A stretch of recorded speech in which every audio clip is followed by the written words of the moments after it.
Media इसको कतई धार्मिक रंग नहीं देना चाह रहा है, लेकिन ये जरूर दिखता है, ये ठीक है मार्क्सिज्म का आपने हवाला दे दिया, लेकिन मार्क्सिज्म भी वोट देखता है सर दरअसल, और वोट में ना धार्मिक चश्मा चढ़ा होता है, इससे आप इनकार नहीं कर सकते। खैर वो मुद्दा भटक जाएगा, इसलिए मैं उस पर नहीं जा रहा हूं।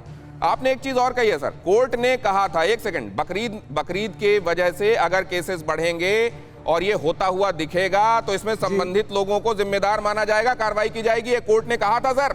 और आप ये कह रहे हैं फिजिकल कांटेक्ट नहीं, बकरीद में नहीं होता सर। एक सेकंड, बकरीद में आप क्या ये गारंटी लेते हैं विवेक श्रीवास्तव साहब कि कोई कांटेक्ट में कोई कांटेक्ट फिजिकल कांटेक्ट नहीं होंगे? खैर आप कांवड़ यात्रा, मैं ये कह रहा हूं कि अगर उत्तर प्रदेश में ये केसेस कांवड़ यात्रा हुई होती और बढ़े होते तो आपका टेक क्या होता, मैं ये सोच रहा हूं। बहरहाल आरपी सिंह साहब के पास जाऊंगा। आरपी सिंह साहब अब आरपी सिंह साहब का ऑडियो खोलिए। आरपी सिंह साहब कैसे देख रहे हैं आप इन मामलों को? देखिए बड़ा स्पष्ट है जो डेटा आप दिखा रहे हैं, मैं तो उसमें जोड़ूंगा तो ये कहेंगे कि राजनीतिक कारण से बता रहा हूँ, परंतु जो डेटा आप दिखा रहे हैं 8 जुलाई और 18 जुलाई का लगभग 13,000 के लगभग या 14,000 के लगभग केसेस थे, और कैसे वो 27 जुलाई तक उस बीच में जो बकरीद को लेकर छूट दी गई उसके कारण से बड़े स्पष्ट दिखता है। परंतु अभी आपके सामने अमरनाथ यात्रा का विषय है ना जी, अमरनाथ यात्रा नहीं इस बार सरकार ने लागू करी। कावड़ के लिए करोड़ों लोग इकट्ठे होते हैं, कोर्ट का आदेश है, सरकार ने उसका पालन किया। उत्तराखंड सरकार ने पहले ही कहा कि हम अपने यहाँ कावड़ नहीं आने देंगे, बाकी सरकारों ने उसको बाद में मान्य किया।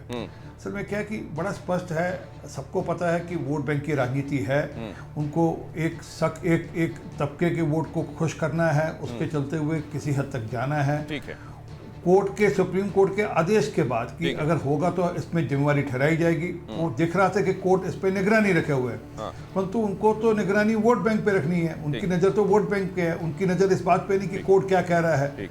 और मैं माफ़ी चाहता हूँ अगर डिबेट के अगले हिस्से में मैं आपको 10 इंस्टेंस बता दूंगा जब केरल गवर्नमेंट अपीजमेंट की पॉलिटिक्स करती है, सबको पता है। मैं ये जरूर समझना चाहूंगा कि अपीजमेंट ये पहली बार है और उससे जोड़कर इसको अपीजमेंट कहा जाए। लेकिन एक चीज़ मैं जानना चाहता हूँ आरपी सिंह साहब, इसका थोड़ा सा जवाब दीजिएगा। ये रिसर्च टीम ने मुझे आंकड़े दिए हैं और विकास जी का बहुत धन्यवाद जिन्होंने मुझे आंकड़े दिए हैं। उन्होंने ये बताया कि केरल में डेथ रेट है 0.5%, उत्तर प्रदेश में 1.3%, महाराष्ट्र में 2.1 और गुजरात में 1.2 और दिल्ली में 1.7 सर। और केसेस अब ये भी देख लीजिए कि टेस्ट कहाँ कितने हो रहे हैं। टेस्ट बाय केरला 17 जुलाई का है 1,79,130, 26 जुलाई को 1,93,000, 25 जुलाई को 1,42,000 और उसके अगर यहाँ की आप जनसंख्या जानते हैं सर, करीब 4 करोड़, पौने 4 करोड़। और यहाँ देख लीजिए उत्तर प्रदेश की तरफ से कितने टेस्ट हैं। यहाँ है 2,24,987। आप जानते हैं यहाँ की जनसंख्या कितनी है? 23 करोड़ सर। सुनिए तो 2,27,000 26 जुलाई। अब मध्य प्रदेश की तरफ से देख लीजिए, 27 जुलाई को 74,637, 26 जुलाई को 61,903, गुजरात में 27 जुलाई को 62,558 और 26 जुलाई को 60,581। तो क्या सर यहां अधिक टेस्टिंग की वजह से भी अधिक मामले आ रहे हैं क्या? और दूसरे यहां मॉर्टेलिटी तो आज भी कर्टेल्ड और कंटेन्ड है क्या? इसलिए यहां के मॉडल की आज भी तारीफ होनी चाहिए।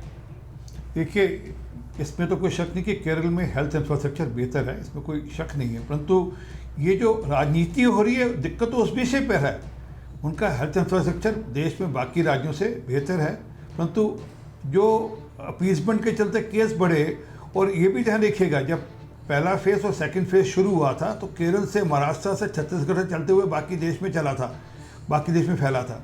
हमारी चिंता वो है कि वापस से क्या ये तीसरी वेव का कारण तो नहीं हो रहा, क्या तीसरी वेव तो नहीं शुरू होने वाली? तो क्या केरला से ही ये मामले आते हैं और ये तीसरी वेव की तरफ इशारा तो नहीं है? और इसके लिए क्या अपीजमेंट जिम्मेदार है? बेहतर हेल्थ इंफ्रास्ट्रक्चर के होने के बावजूद ये हो रहा है, इसका मतलब अपीजमेंट वाली चूक हुई है। क्या ऐसा हुआ है डैनियल साहब?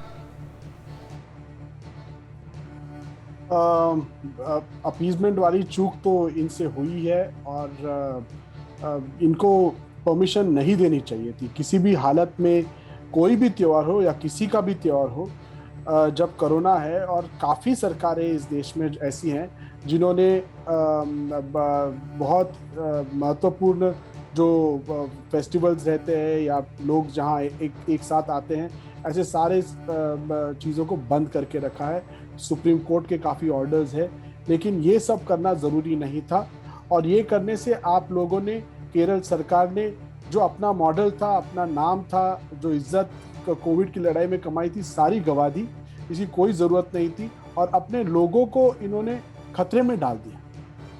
ये जहां जहां भी इस बात की जिस सरकारों ने अपने लोगों को खतरे में डाल दिया, वहां नंबर्स बढ़ रहे हैं। मतलब आप ये कह रहे हैं और सर कि अगर वोट numbers बैंक ना सामने बढ़े, दिखाई दे तो बेशक जान चली जाए, हम अपीजमेंट की कोई कोशिश नहीं छोड़ेंगे, आप ये कह रहे हैं। मैं जरा यही इसको तो लेकर problem तस्लीम है, रहमानी साहब के पास जाता हूं, आपके पास आता हूं। फ्रांसिस हमारे साहब, पास coming back to you sir in a while.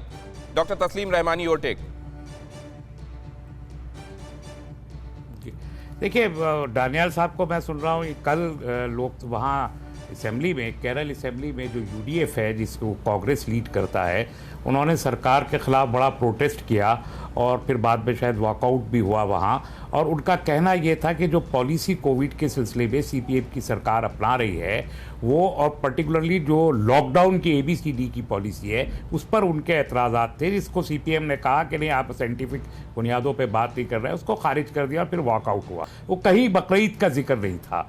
दूसरी बात यह कि आज इसका साइंटिफिक देखने की ज़रूरत है। 35% के करीब वहाँ पर वैक्सीनेशन हुआ है, डबल डोज, जो पूरे मुल्क के वैक्सीनेशन से डबल है।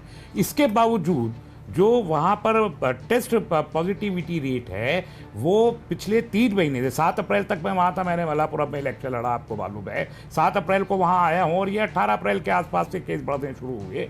तो जो पॉजिटिविटी रेट था देश में जिस वक्त 5% 6% था, उस वक्त भी 11% था रेट, और अब तक ये 10% और 11%, मैक्सिमम ये 10.4% तक नीचे गिरा है, उससे नीचे गिरा ही नहीं इस वेव में। और अब ये 12 पॉइंट समथिंग आया है अभी जो कल आया है। तो आप कह रहे हैं 50%, ठीक है। कल जो क्या आपने 27 के टेस्ट के रेट नहीं दिया, कल 1,72,000 के करीब वहां टेस्ट हुए हैं। 3.5 करोड़ की पॉपुलेशन है, 3 करोड़ 40 लाख के करीब की पॉपुलेशन है। उस पॉपुलेशन में 1,72,000 का टेस्ट हुए हैं। दूसरे मॉर्टेलिटी आप जो बता रहे हैं 0.5% है, ये बता रहा है कि कहीं ना कहीं ये रिसर्च का विषय है कि low mortality and high number of infection, ये इसके बावजूद क्यों हो रहा है, इतने बड़े वैक्सीनेशन के ड्राइव क्यों हो रहा है, ये रिसर्च का सब बजाय इसके कि हम ये कहें कि बकरीद की वजह से हो रहा है। बकरीद 3 महीना पहले भी थी, तो पिछले साल भी बकरीद आई थी जब वहां पर नमाज नहीं हुई थी, और अभी कोई इलेक्शन नहीं होना है। इतना हाई होने के बावजूद ये 2024 क्यों हो तक रहा कोई है? इलेक्शन नहीं होना है।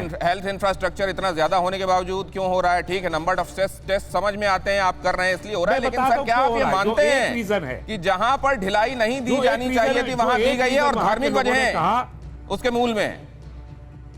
नहीं, उसका एक रीजन मैं दे रहा और है, एक रीजन और है। ये आप सैटरडे संडे को खोल रहे हैं, एक दिन आप या अल्टरनेट खोल रहे हैं, पूरी भीड़ एक दिन आ जाती है। आप फेस्ड मैनर में, ग्रेजुअल मैनर में उसको नहीं खोल रहे। और इस पॉलिसी को लेकर कल कांग्रेस ने मुखालफत की, ट्रेडर्स खड़े हुए वहां पर बार-बार, और तमाम ट्रेडिंग एक्टिविटी 6,000 करोड़ रुपए का वहां पर इन्वेस्टमेंट था, वो भी वहां से निकाल के तेलंगाना में चला गया। मतलब उस मुद्दे के अलावा जिस पर मैं चर्चा कर रहा हूं, आपको बाकी सारी वजहें नजर आ रही हैं डॉक्टर तस्लीम रहमानी। ठीक है, फिक्र आपकी, सोमवार से शुक्रवार रात 9 बजे सिर्फ TV9 भारतवर्ष पर।